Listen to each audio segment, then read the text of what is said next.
राम राम जी, जय माता छिन्नमस्ता दी। आपको माघ अमावस्या की आज बहुत बहुत शुभकामनाएं। पर दुख हुआ आज उस महाकुंभ में जो हादसा हुआ। हम सभी उस प्रभु के आगे प्रार्थना करते हैं, उनको अपनी शरणागत लेना जिनके साथ ये हादसा हुआ। जो घायल हैं, ईश्वर उनकी स्वस्थ होने की कामना करते हैं। साथियों, ऐसे तीर्थों पे हमें ये हादसे होना बड़ा दुखदाई माना गया, लेकिन ईश्वर की अपार कृपा भी है उन लोगों पे जिनको ये इस सुख यात्रा में प्राण त्यागने का सौभाग्य भी हुआ। तीर्थों पे श्री छोड़ना शास्त्रों में श्रेष्ठ लिखा गया है, पर जो युवा उसमें आए होंगे जहाँ कुछ बाल अवस्था के लोग, उनके लिए दुखदायी घटना होती है। जीवन बहुत लंबा होता है उनके जीने के लिए, इसलिए हम प्रभु के आगे बार बार प्रार्थना करते हैं उनकी आत्मा को शांति देना। मित्रजनों, आज हम आपके सामने जो बात लेके आए हैं वो है गुप्त नवरात्रि।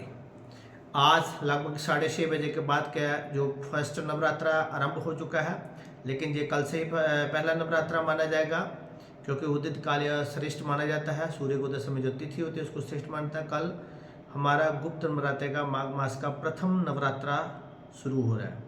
ये वैसे ही नवरात्रे मनाए जाते हैं जैसे कि हमारे दूसरे नवरात्रे जो सार्वजनिक लोग मनाते हैं। ये गुप्त हैं, इसलिए कुछ प्राय लोग ही इसको मनाते हैं जिनको व्रत उपवास रखते हैं, लेकिन ये उतना ही फलदायी है जितने कि दूसरे नवरात्रे हैं। इसमें तंत्र की प्रभाषा और मंत्र की प्रभाषा, साधना, तपस्या का ये बहुत बड़ा पर्व माना जाता है। जो लोग विशेष रूप से अपने जीवन को संकट में जीवन में जी रहे हैं, धन का अभाव है, जहाँ उनको रक्षा की जो उनको आपत्ति लग रही है कि मैं सुरक्षित नहीं हूँ, ये उनके लिए भी श्रेष्ठ है।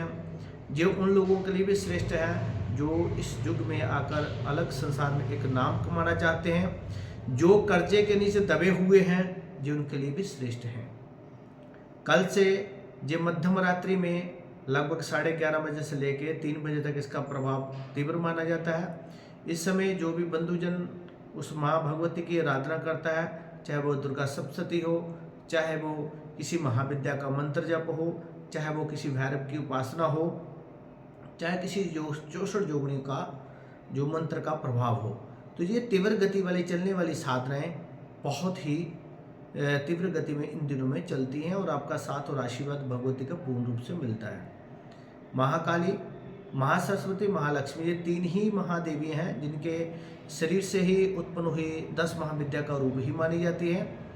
इसलिए इसमें जो भी इंसान अपने अपने देवी की उपासना करता है उसके लिए सर्वश्रेष्ठ फल है और उनके लिए श्रेष्ठ फल है। इसलिए अपने अपने गुरु का मार्गदर्शन लें और उपासना सिद्धि के लिए प्रयास करें।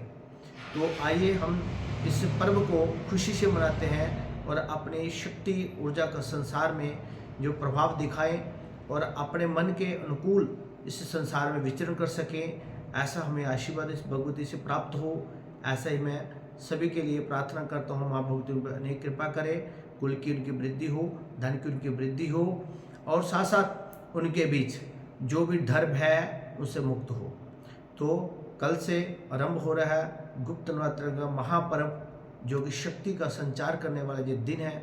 इसमें सभी भक्तजन, उपासक, शिष्य लोग उपासना के बीच तत्पर रहें और जैसे भी उपासना करनी आती हो वैसे करें ताकि माँ का आशीर्वाद मिल सके।